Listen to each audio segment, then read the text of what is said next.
Welcome to Silver Linings Talk Show. And today we really wanted to bring forth the discussion and conversation about being a new mom and new parents, and who better to have as our guest than Heather DeLuca, who is a lactation consultant and a perinatal mental health counselor.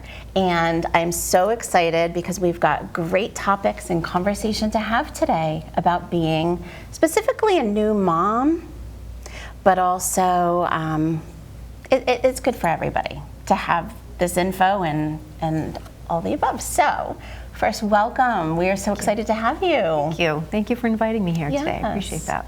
So we were thinking, what are the topics that new moms kind of struggle with or face the most? And just to say, like, not only do you work in the hospital setting, but also in your own business, helping and supporting and guiding new moms. Yes. So what do you hear from them? That's actually a pretty easy question to answer because it always has something to do with sleep, which isn't surprising. That's sleep for the baby and also sleep for the parents. And then the other topic that's very popular is feeding choices, breastfeeding, formula feeding, how to make sure that their baby is growing and is healthy. Yeah. Can we start with breastfeeding? Absolutely. Let's start with that. Because I think that that's such an important topic, and Lynn and I want to share a little bit about our journey when we get to that piece. Okay. Well, please do. Why don't you start out by sharing your experience with that? I will preface it with giving just a few statistics, in that in the United States, the breastfeeding initiation rate in the hospital is usually about 83%, but by 6 months it drops to about 55%. And so you're probably going to add a little bit to that context of those numbers by sharing your personal experiences as to why there is that gap between the first, initial days and the 6 month time. Yeah. I'll have to say, when I had my first child, I did not have a very good experience with breastfeeding because I didn't have any milk to give. And I didn't realize that I didn't get the milk, but I think I should have, because my breast size never changed through my whole pregnancy. So, you think that would have told me something, but the professionals didn't make that connection either. So I basically was kind of starving my child for the first week. And then when I went in for the checkup, she had lost a lot of weight, and I didn't have a choice but to supplement, but really just switch over to formula, because at that point it was just so upsetting as a new parent to have kind of failed my child. That's how I felt. So I know you can probably, give some tips as to how maybe to avoid that situation as a new mom. And to kind of talk about just quickly, my experience was I didn't produce very much at all. So I was someone who would be pumping and get this itty bitty little amount after like a half an hour. And I think you go in almost with the assumption that this is just easy. Like, it should just happen. And what's wrong with me? Or what did I do wrong? Or what's going on? And you start having some self-blame and, even maybe a little bit of shame about it because everybody else seems to be doing it fine. What's wrong with me?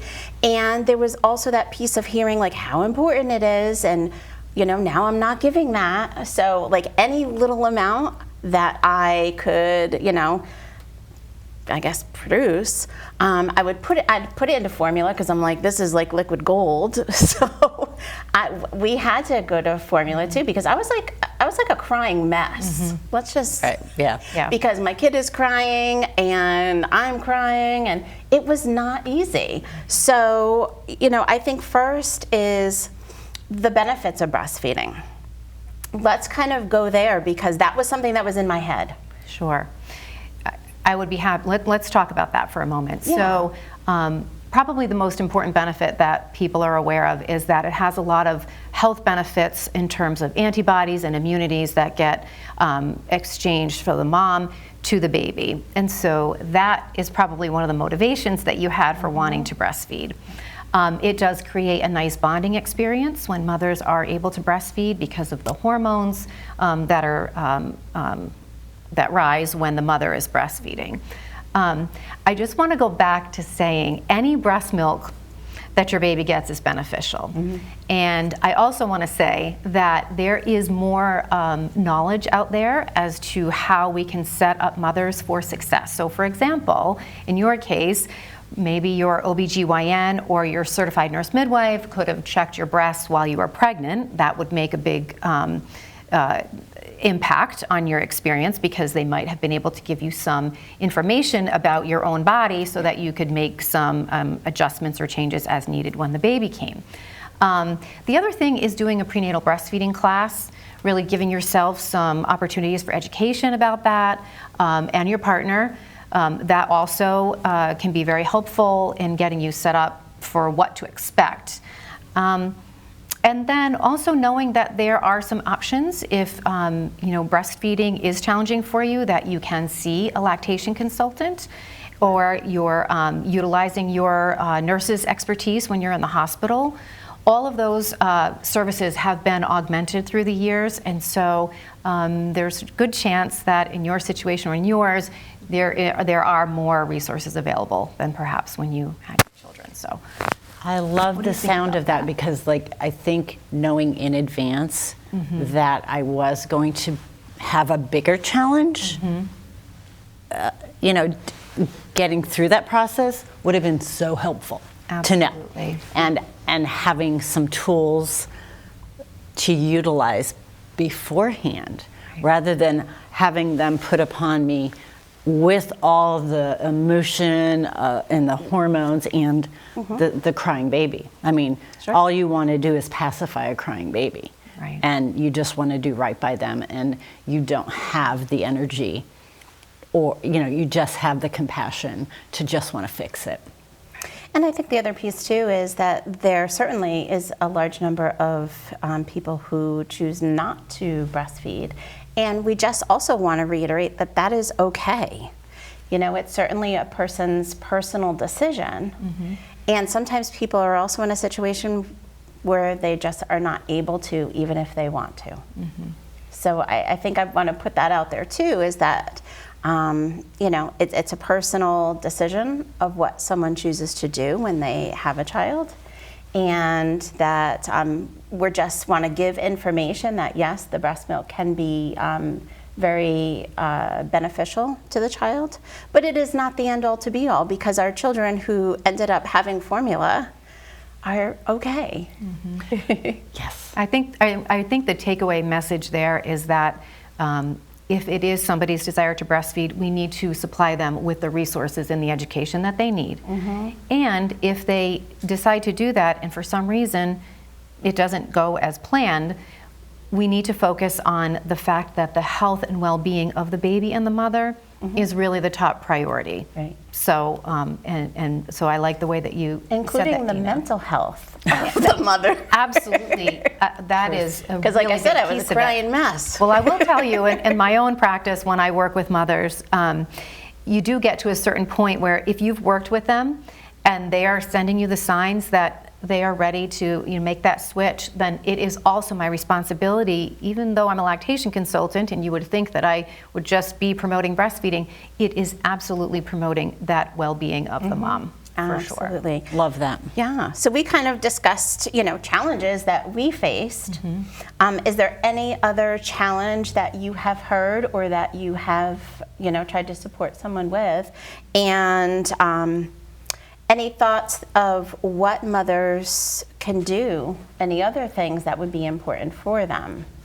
Well, I think a really important message that I could send is, particularly in this day and age when social media is such a big part of people's lives, they're looking at Instagram, they're seeing freezers full of pumped milk. There are people who are just, going on and on about how easy breastfeeding was for them. I think insulating themselves from those kinds of messages, particularly when they're having a hard time, is really important. And I also think it's, if you're around somebody who is breastfeeding or struggling with breastfeeding, is that you give them support.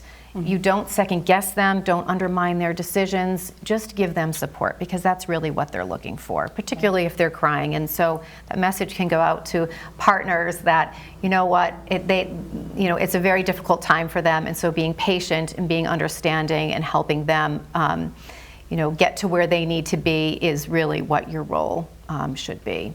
I love that.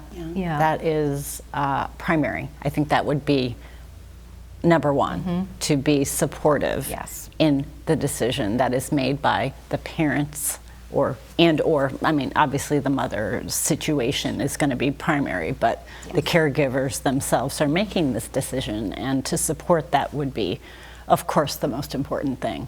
I love that. And then I think the silver lining of this, and there's a few, is number one is, thank goodness we have access to formula. And I really thought, so much for that situation where there was no formula. That to me is devastating. So I felt so much for moms. And then also being aware that there are women that freeze their breast milk because they do produce a lot and they donate it. Right, there are milk banks. The one that we have closest to us is the Mother's Milk Bank Northeast, and it's actually easier than you might think to be able to donate your milk. So if you have a situation where you're making excess milk, or you are a surrogate and you wanted to donate your milk, you can go online and you do a short screening. It is all paid for by the milk bank. They do a blood test, and they have you do a small health assessment, and then you're able to donate your milk. You follow the criteria that they put forth, and they pay for all the expenses of delivery and donation. So if that's something that someone is interested in, that can be just a lifesaver for parents, moms who are not able to produce the milk that they want. So Talk about support. Yeah. Yes. That's brilliant. Yeah. That's brilliant. That's a great resource. Yes. And the next hot topic with new moms. Yes. Sleep. Yes, let's talk about sleep. Oh boy. So let's go talk there. about sleep for babies. So, Yeah. and I think, and the reason I want to start there is when I talk to moms who have challenges with their baby sleeping, they're like, I just don't know why I can't put them to sleep at 7 o'clock at night and have them wake at maybe midnight to feed and then wake at 6 o'clock in the morning. And it's like, well, if you think about babies' bellies, they're about the size of their own fist. And so that's pretty small. Yeah. So how much can you fit into that baby to let them, to allow them to sleep for that long? So the way babies sleep, if they're waking every few hours, it's because that is what babies are capable of doing. And so sometimes we expect more of them than they're able to do. And while that doesn't work very well for new mothers because they're exhausted, they're healing sometimes from childbirth, and they're looking for that extended sleep, you have to just keep in mind what is realistic to expect from a new baby. Yes. So I don't know if you have something that you want to share about how you remember your experience with your baby sleeping. I just remember just sleeping with my baby through those younger days. I would sleep with my baby because I was so tired, and I would feed the baby the bottle, and I did have a lot of support from my husband. When he came home from work, he would take the late shift. Sure. I would get a few hours in a row, and then I'd wake up and take the feedings from there. So, there's always ways to work it, and I refer back to your support thing. I mean, having some support where you can get some sleep when somebody else maybe could take care of the baby for a little while, I think is a great idea. And what about that idea of co-sharing or bed sharing, co-sleeping? Yeah, so there are a couple of different ways. I'm not sure, Lynn, when you were saying you slept with your baby, if you meant at the same time or whatever, but I can go over that very quickly. So the recommendation by the American Academy of Pediatrics is that your baby is sleeping in close proximity to you in your room, in a separate sleep space that doesn't have any blankets or stuffed animals or bumpers or anything like that. So that's the recommendation. And then there are other ways that you can also sleep safely with your baby, either in a co-sleeper, so that's like a 3-sided crib that abuts the bed mattress of your bed, which also has to be free of any blankets or anything like that. And then finally, there's also bed sharing. And so when people talk about co-sleeping, it's a little different than bed sharing, where the baby is actually in the bed with you. And believe it or not, even though that is not the norm in the US, that is a lot, they're very common in other cultures. And there is a way to do that safely. The recommendation is just educate yourself about it. There are places that do a lot of research about this. I would mention Dr. James McKenna has done a ton of research over the years about how you can safely share your bed space with your baby if that's what you choose to do, because mothers do report that they get better sleep when their baby is close to them. Because they've been close to them for 9 months. Exactly. It's not a surprise. Absolutely. Absolutely. And you talked about how important it is to honor your baby's sleep pattern versus trying to create a scheduled sleep. Right. And I would say that that was something that we did very well, and we would go very late to family events. We would be 1 to 2 hours late all the time because we honored our child's sleep pattern. And it was like when he was ready, then we went. That's right. It doesn't last for very long. I mean, it doesn't. So exactly, and you end up having a happier child. Exactly. Is what you notice. But I have to tell you, naps ended at age 2. He was done. So that was a change I wasn't expecting. I'm like, oh, we're done. We're done with naps. So that was something with sleep that I had to like kind of adjust because, you know, kids are often sleeping through age 2 and 3 and nope. Well, even if you think about how adults sleep, no two adults really have the same exact sleeping pattern, and it changes through your different phases of life. So the same principle kind of applies with infants, newborns, infants, and toddlers. Right. So respecting that.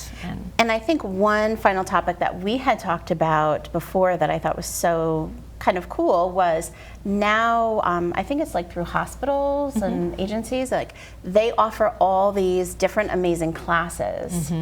And can you talk just a little bit about that to our viewers who are new parents, and this is for those also to give support? Absolutely. Times have changed, and while there's a lot of information online, I highly encourage expectant families to look into classes like childbirth education classes, the prenatal breastfeeding class I mentioned. There is even something now called a grandparent class where you can go and learn if your child is having a baby and you need a refresher on what things have changed over the years in terms of, how are they supposed to sleep and where, how do you put the car seat in the car, all these different things that might have changed since when you had children. That can be very, very helpful. They also have sibling classes and a whole variety, hypnobirthing, etc. So I highly encourage families. It really is a family event when someone is having a baby, now more than ever. So, Heather, thank you so much. This was so wonderful to just really explore some of these key topics of being a new parent and a new mom. Pleasure. Thank you. Thanks for having me. Oh, that was amazing. Next up, we have coming back to us via Zoom, Diane Trone, and she's going to be bringing to us fall fashions, color analysis, and Dopamine dressing. Dopamine dressing. Stay with us.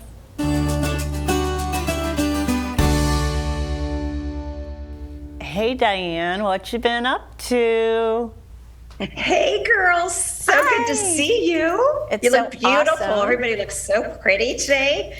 I'm so excited to be here because it's fall, and it's actually one of my favorite times for dressing and getting a few new things for my wardrobe because, it's sweater weather, right? And it's boot weather, and we're all excited about all of that. And the thing that we're doing right now coming out of this pandemic is talking a lot about dopamine dressing. So what is that? Do you girls know what that means? No.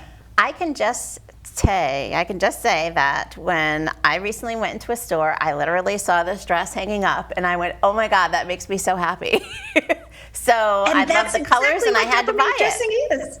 Yes, is. that's dopamine dressing. So it's about those pops of color. It's about things that are going to make you feel happy, things that are, and it's scientifically proven if you put something on in the morning and you go through your day and it's got, some kind of a hint of happiness to it, whether it's a pop of color or a sparkle, you will have a better day. It does make a difference when you walk into the office. Have you ever had that happen? Oh, yes.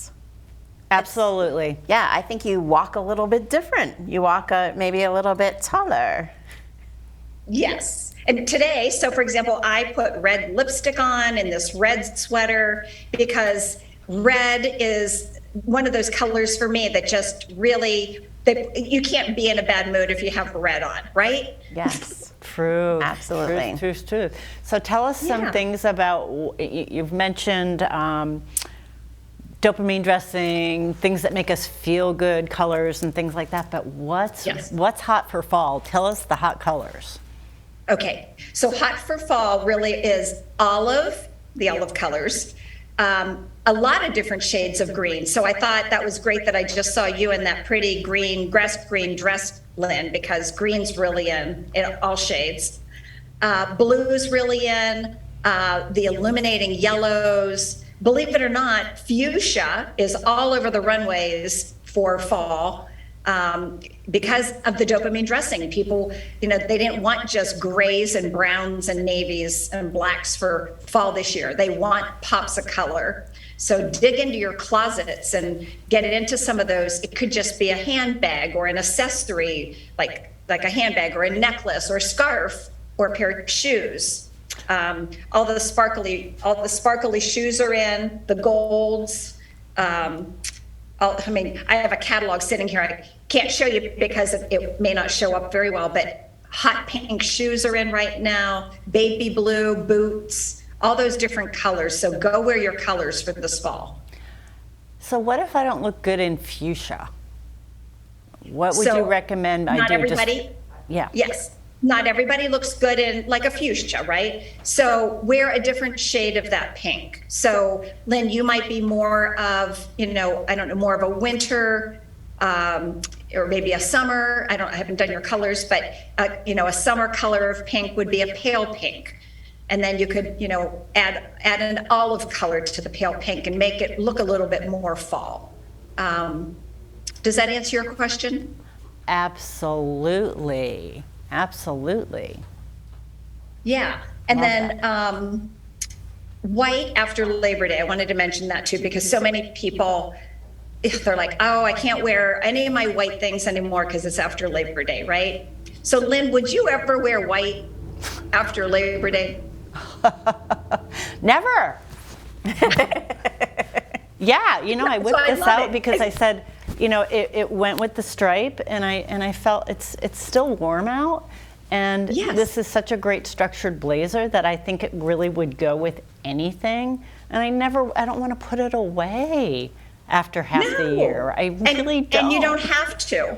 You don't have to. If you want to be real picky about it, you could go with more of a winter white as we're really technically still in summer in the fall. I mean, it's still summer, so you're technically still right to wear the white. If you want to tone it down a little, then you just go for a winter white, which means it's just it's not a bright of a white, it's just more of a muted white. And in particular, I love winter white around the holidays. I think that is just so exquisite, so beautiful. You can't go wrong with a winter white pant or a winter white jacket or dress, and then add something red to it for the holidays or a sparkle.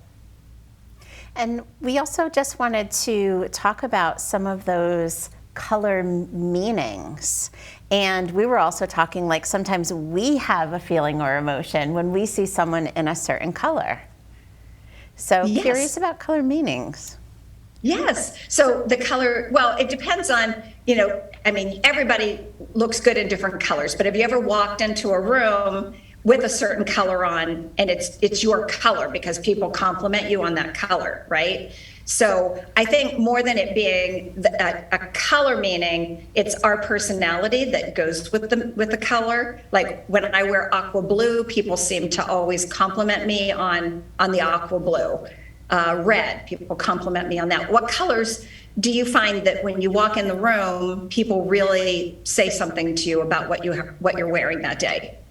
Purple. Oh. What about so you, royalty, Heather? of course, is purple. And, There you go. And Heather's wearing this beautiful shade of coral, is it? Yeah, maybe like a Peach? a peachy orange. Yeah, yeah. So what? Yeah. And that I looks, prefer this color. I and like that color it, looks so I- great really on nice you. on her. So, does that have a specific meaning? I know that might be a difficult one.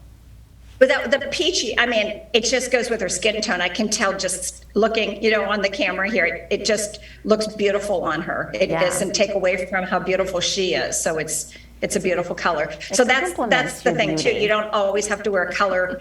Sometimes a color, if you put it on, depending on what it is, it might overwhelm you, not look as good on you because it's too much for you. It's too much color. And I like that on Heather because it just looks, she just looks beautiful. Her face stands out, her hair stands out, she looks beautiful. Yeah, that's great color tips. Now, Diane, we know that you're not with us physically, but you're with us always in spirit, and we're so happy that you joined us here to give us some amazing ideas and tips. And I'm going to remember that whole dopamine color like what idea makes you because that is like such a good feeling for me. So, do you want to give our viewers a little goodbye from Diane? Well, I just say have a fashionable day or a fashionable week whenever you're watching this, because explore your closet, do something with something in your closet that you haven't done before, and just have a fashionable week. Make your own style. And have fun with it. Yeah. Yes, Thanks for tuning that's in. what makes it fun. Make your own style.